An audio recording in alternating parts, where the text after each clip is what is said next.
Welcome to Frenchy Tales. Make your learning journey fun and exciting with engaging stories. Mon nom est Élise. Je suis professeure de français. J'aime mon travail, mais quelque chose ne va pas. Mes élèves ne parlent pas français. Ils lisent, ils écrivent, mais quand ils essaient de parler, ils s'arrêtent. Ils ont l'air nerveux. Ils disent « Je ne sais pas comment ». Chaque jour, je vois le même problème. Un élève essaie de répondre en français, mais change ensuite pour l'anglais. Un autre élève comprend une question, mais ne peut pas répondre. Je me sens frustrée. Ils étudient tellement, mais ils n'utilisent pas la langue. Une conversation en salle des professeurs. Un jour, je suis assise en salle des professeurs avec mon café. Mon collègue, Monsieur Louis, s'assoit à côté de moi. Il a l'air fatigué.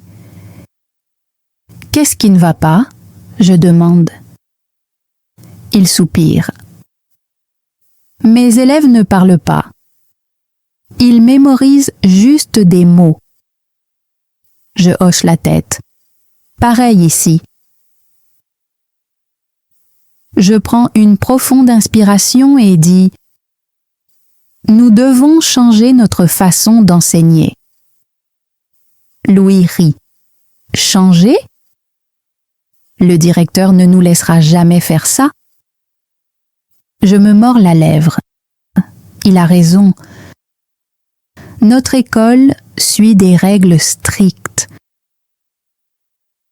Les élèves utilisent des livres avec de longues listes de mots. Ils font des exercices de grammaire, mais ils ne pratiquent pas l'oral. Cette nuit-là, je n'arrive pas à dormir. Mon esprit est rempli de questions. Pourquoi les élèves apprennent-ils la grammaire, mais pas la conversation?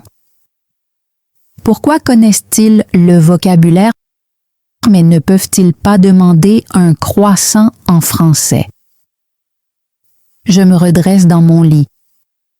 Je dois essayer quelque chose de nouveau. Mais comment? Un nouveau plan. Le lendemain matin, j'entre dans ma classe avec un plan. Je souris à mes élèves. Aujourd'hui, pas de livre. Ils me regardent, perplexes.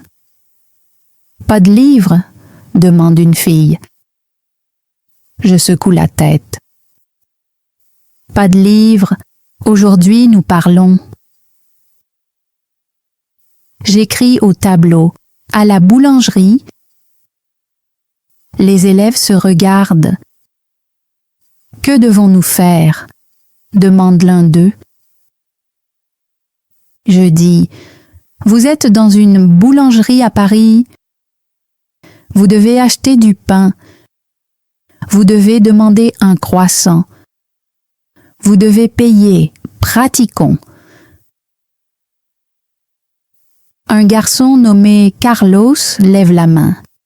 « Mais, maîtresse, nous ne connaissons pas les mots. » Je souris. « Alors apprenons-les. Répétez après moi. Bonjour, je voudrais un croissant, s'il vous plaît. » La classe répète.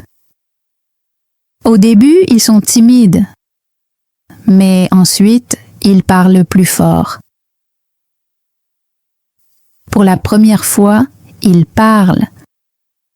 Pas d'écriture, pas de lecture, ils parlent. Je ressens de l'excitation. Le directeur. Puis, la porte s'ouvre.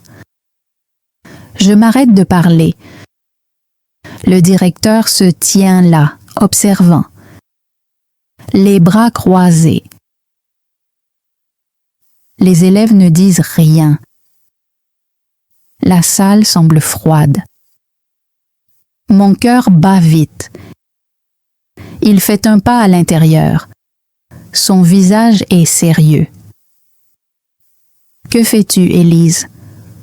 Où est le livre? J'essaie de rester calme. J'enseigne le français. Aujourd'hui, nous pratiquons la conversation. Il hausse un sourcil. La conversation, ce n'est pas dans le livre. Il s'avance. Il regarde le tableau. À la boulangerie, il fronce les sourcils. Ce n'est pas dans le programme. Mon estomac se noue. Je prends une grande inspiration. Que dois-je dire? Que va-t-il se passer maintenant? Les élèves sont silencieux. Ils me regardent. Mes mains sont glacées. Je prends une grande inspiration et dis « Mais les élèves doivent parler français. Ils mémorisent des mots, mais ils ne peuvent pas parler. Ils ont besoin de situations réelles. » Le directeur secoue la tête. L'école a des règles. Suivez le livre. Faites les exercices. Puis, j'entends une petite voix. « Mais nous aimons ça, maîtresse. » C'est Anna, la fille la plus timide de la classe. Elle ne parle jamais. Maintenant, elle regarde le directeur avec de grands yeux. Il soupire. « Élise, viens dans mon bureau après la classe. » Puis il se retourne et sort. La porte se ferme. Silence. Une voix demande « Maîtresse, tu as des ennuis ?» Je force un sourire. « Non, ne vous inquiétez pas. Continuons. » Les élèves se regardent, puis lentement, ils sourient aussi. Nous continuons la leçon. « Excusez-moi, où est la boulangerie? » La boulangerie est au coin de la rue. Leurs voix deviennent plus fortes. Je ressens de l'espoir, mais en même temps, j'ai peur. Dans le bureau du directeur. La cloche sonne, le cours est terminé. Je prends une grande inspiration et marche vers le bureau du directeur. À l'intérieur, il est assis à son bureau. Il pointe la chaise. « Assieds-toi. » Je m'assois. Mes mains sont froides. Il me regarde. « Élise, je comprends ta passion, mais cette école a des règles. Nous utilisons des livres, nous suivons le programme. » Je hoche la tête, mais à l'intérieur, j'ai envie de crier. Mais les livres ne les aident pas à parler. Il soupire. Ce n'est pas à toi d'en décider. Tu dois enseigner comme nous te le demandons. Je le regarde, mon cœur bat vite. Je ne peux pas. Il fronce les sourcils. Quoi? Je marque une pause. Ma voix tremble. Je ne peux pas enseigner comme ça. Ça ne fonctionne pas. Mes élèves ont appris plus aujourd'hui qu'en 3 mois. Ils parlent. Il me fixe un long moment. Puis, il s'appuie contre son fauteuil. Tu prends un grand risque, Élise. Je hoche la tête. Je sais. Il tapote ses doigts sur le bureau. Si tu continues ainsi, il pourrait y avoir des problèmes. Je retiens mon souffle. Quel genre de problème? Il ne répond pas. À la place, il se lève. Rentre chez toi, Élise. Réfléchis à ce que tu fais. Je me lève aussi. Mes jambes sont faibles. Je marche jusqu'à la porte. Avant de partir, je me tourne vers lui. Je connais déjà ma réponse. Il ne répond pas. Je sors du bureau. Mon cœur bat à toute vitesse. Mon esprit tourbillonne. Que va-t-il se passer maintenant? Prendre un risque. Le lendemain matin, j'entre dans ma classe. Mes mains tremblent. Et si le directeur me surveille? Et si je perds mon travail? Mais ensuite, je vois mes élèves. Ils attendent, leurs yeux pleins d'enthousiasme. Anna sourit. Maîtresse, aujourd'hui, on pratique encore? Je regarde la porte. Personne n'est là. Je prends une grande inspiration. Oui, aujourd'hui, on pratique encore. J'écris au tableau, à l'hôtel. Les élèves chuchotent. Ils sont excités. Je me tourne vers Carlos. Tu es un touriste, tu arrives à un hôtel, tu as besoin d'une chambre. Carlos se lève nerveusement. Bonjour, je veux une chambre. Je hoche la tête. Bien. Maintenant, utilisons le shadowing. Je répète la phrase lentement et clairement. Bonjour, je voudrais une chambre. Carlos écoute attentivement, puis il répète après moi. Bonjour, je voudrais une chambre. Sa voix est plus forte maintenant. Je souris. Super, maintenant on recommence. Dis-le avec confiance. Carlos se tient droit. Bonjour, je voudrais une chambre. La classe applaudit. Ils sourient. Je me sens heureuse. Ils apprennent. Ils parlent. Ensuite, je leur donne un exercice d'écoute. Maintenant, écoutez cette courte conversation. Je lance un extrait audio d'un enregistrement d'arrivée à l'hôtel. Les élèves écoutent avec attention. Je mets l'audio en pause. Qu'a dit le réceptionniste? Anna lève la main. Elle a dit « Avez-vous une réservation ?»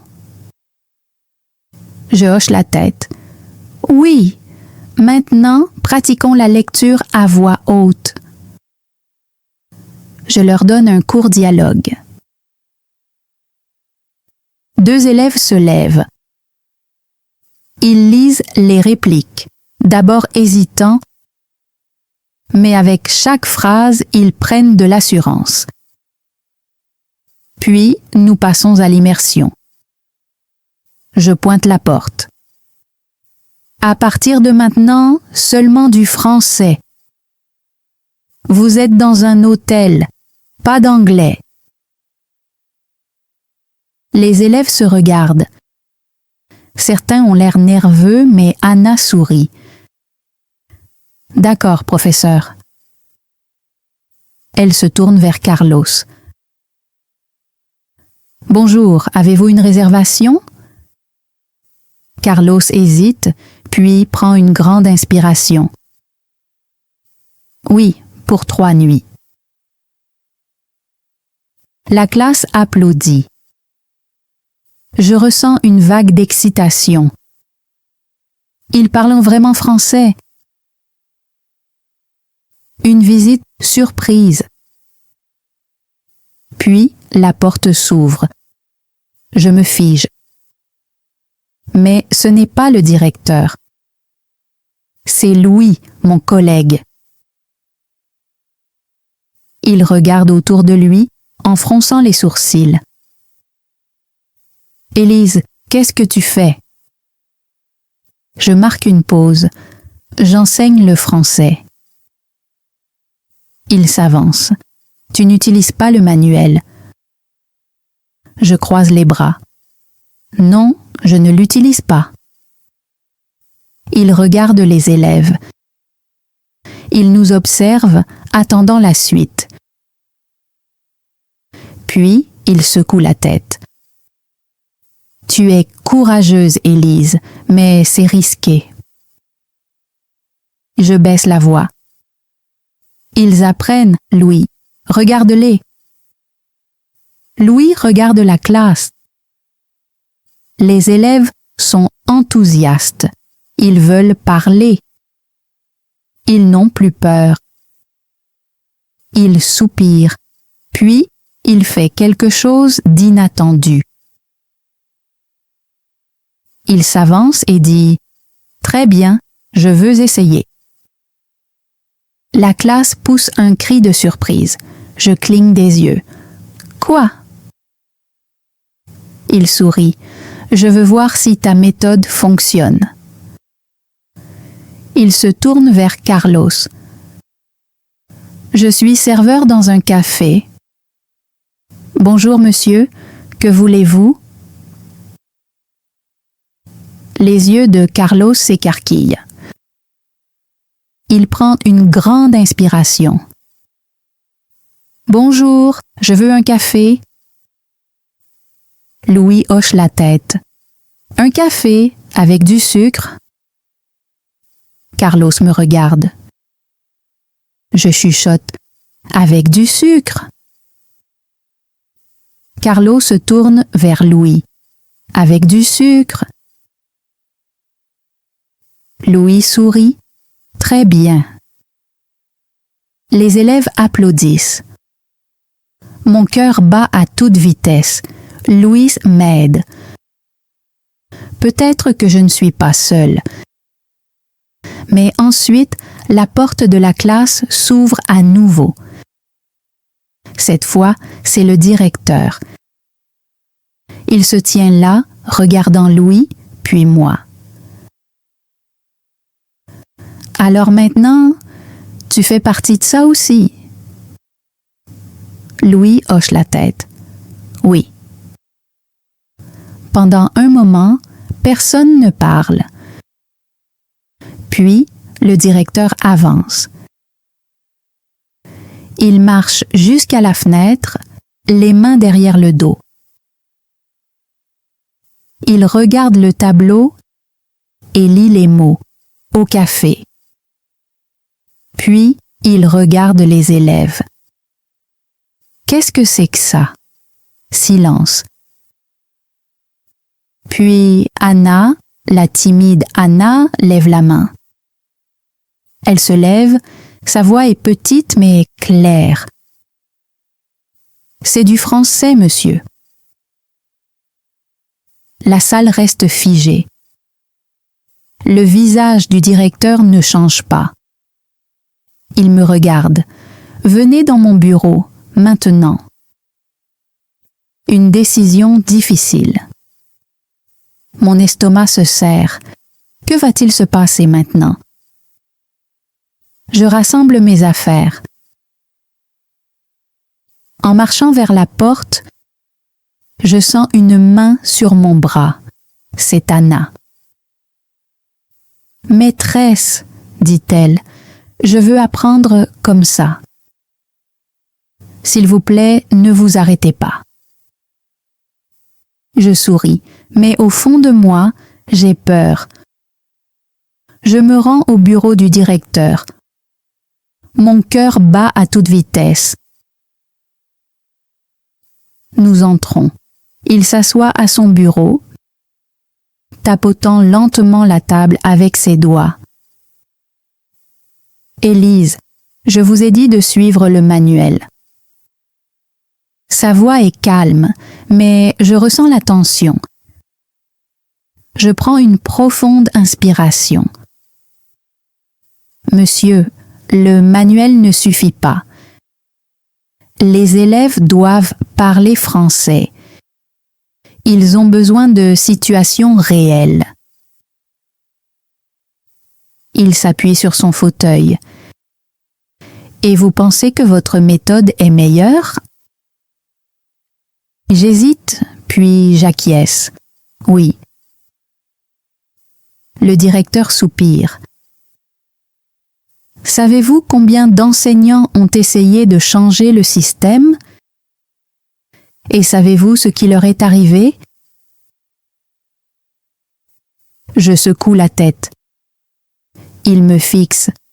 Ils ne sont plus là. Un frisson glacé me traverse la poitrine. Veut-il dire que je vais perdre mon emploi?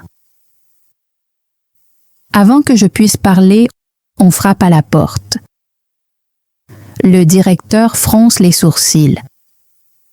Entrez. La porte s'ouvre et à ma grande surprise, Louis entre. Il a l'air sérieux. Monsieur, je dois dire quelque chose.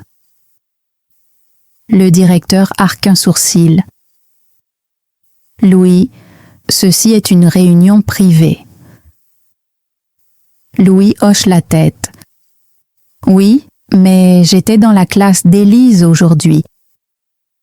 Et j'ai vu quelque chose d'important. Il me regarde, puis se tourne vers le directeur. Les élèves parlaient en français. Le directeur reste silencieux. Louis continue. Pas seulement en lisant, pas seulement en mémorisant, en parlant. Ils étaient confiants. Ils apprenaient d'une manière que je n'avais jamais vue auparavant. Le directeur se penche en avant. Et vous pensez que c'est la bonne méthode? Louis hoche la tête. Oui. Les élèves veulent apprendre comme ça. Ils sont enthousiastes. Ils utilisent le français. Ils se sentent libres d'essayer. Le directeur nous regarde tous les deux, puis il soupire. Je vais assister à un autre cours. Si je vois de réels progrès, j'y réfléchirai. Il plisse les yeux. Mais si ce n'est pas le cas, vous reviendrez au manuel. Je sens mes mains trembler. C'est ma chance, mais c'est aussi mon épreuve. La leçon.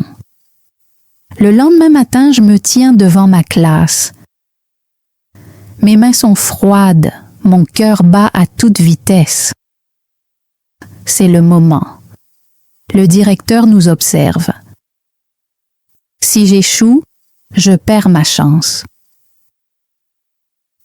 Je regarde la porte. Il est là, les bras croisés. Louis est à côté de lui. Les élèves me regardent, attendant. Je force un sourire. Bonjour, classe. Bonjour, professeur, répondent-ils, plus fort que d'habitude. Ils savent que cette journée est importante.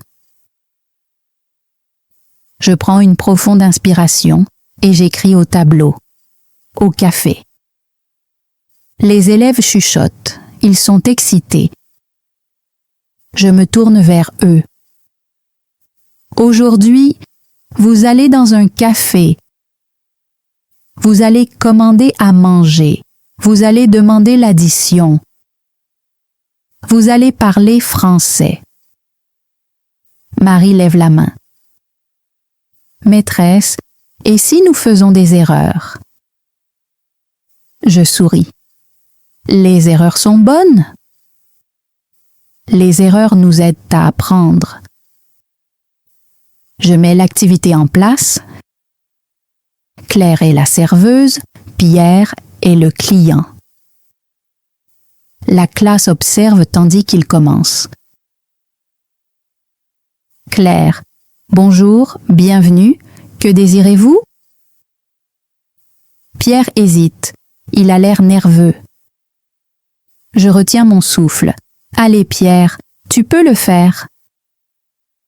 Il avale sa salive, puis dit « Oui, je veux un croissant et un jus d'orange. » La classe applaudit. J'entends un petit rire. Je tourne la tête. Le directeur sourit. Puis, quelque chose d'inattendu se produit. Le directeur s'avance. Je me fige. Il regarde les élèves. Puis, il fait quelque chose d'incroyable. Il tire une chaise et s'assoit. Il s'éclaircit la gorge. « Excusez-moi, mademoiselle, » dit-il en regardant Claire. « Puis-je voir le menu ?» La salle devient silencieuse. Les élèves le fixent, les yeux écarquillés. « Est-ce réel ?» joue-t-il le jeu. Claire cligne des yeux. Elle me regarde, je hoche la tête. Elle prend une grande inspiration. « Oui, monsieur. Voici le menu. » Le directeur fait semblant de le lire. « Que recommandez-vous » Claire fixe le tableau, cherchant ses mots. Puis elle sourit. « Le croque-monsieur est très bon. » Les élèves retiennent leur souffle. Les élèves retiennent leur souffle. Claire parle en français avec le directeur. Le directeur hoche la tête. « D'accord, je vais prendre un croque-monsieur et un café. » Claire note la commande. Un croque-monsieur, un café. Autre chose? Le directeur secoue la tête. C'est tout. Merci. Les élèves chuchotent avec excitation. Je retiens mon souffle. Que se passe-t-il? Puis, le directeur se lève. Il me regarde. Mon cœur s'arrête. « Élise, dit-il, venez dans mon bureau. » La décision. Je prends une profonde inspiration et sors de la salle de classe. Je sens tous les élèves me regarder. Mes mains sont froides, mon esprit s'emballe.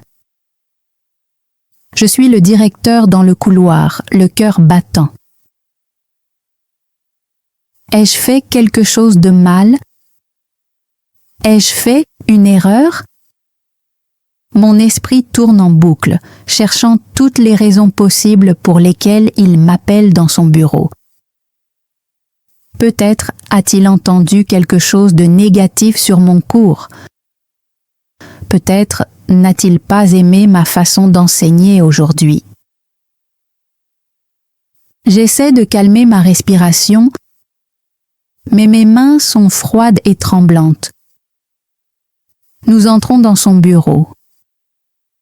Il ferme la porte et se tourne vers moi. Puis, il sourit. « Élise, dit-il, nous devons parler. » Je reste immobile, les mains tremblantes. Est-ce la fin? Va-t-il me dire d'arrêter d'enseigner? Il s'assoit à son bureau et me regarde. « Élise, sais-tu depuis combien de temps je travaille dans cette école ?» demande-t-il. Je secoue la tête. « 25 ans. » soupire-t-il. Pendant 25 ans, nous avons utilisé la même méthode, livres, exercices de grammaire, liste de vocabulaire. Il marque une pause. Et pendant 25 ans, les élèves ont quitté cette école sans savoir parler français. Mon cœur rate un battement. J'avale difficilement, incertaine de quoi répondre. « Monsieur... » Il me regarde. Aujourd'hui, j'ai vu quelque chose de différent. J'ai vu des élèves parler, j'ai vu de la confiance, j'ai vu un apprentissage réel. Je retiens mon souffle. Que veut-il dire? Le directeur soupire et s'appuie contre son fauteuil. Élise, je ne suis pas un homme facile à convaincre. Mais aujourd'hui, tu m'as convaincue. Je cligne des yeux. Moi? Il hoche la tête. Je hoche la tête à mon tour. Oui, les élèves ont besoin d'utiliser la langue. Il croise les bras. Et ça a marché. Je cligne des yeux. Vraiment. Oui, ta méthode fonctionne.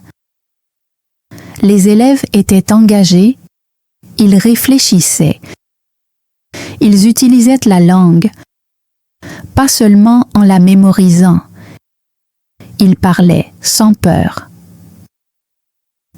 Une vague de soulagement envahit ma poitrine. J'ai du mal à y croire. Puis son visage redevient sérieux. Mais, dit-il en levant un doigt, cela ne signifie pas que tu peux faire tout ce que tu veux. Il faut de la structure. Il faut un plan. Je hoche rapidement la tête. Bien sûr, monsieur, je préparerai des activités. Je m'assurerai que les élèves apprennent tous les mots et la grammaire importants. Je suivrai leur progrès. Il reste silencieux un moment, puis hoche la tête. D'accord, tu as ma permission de continuer. Je sens que je peux enfin respirer. Merci, monsieur. Merci infiniment. Il agite la main. Ne me remercie pas encore. C'est un test. Si les élèves progressent, nous parlerons de changer la méthode pour toutes les classes.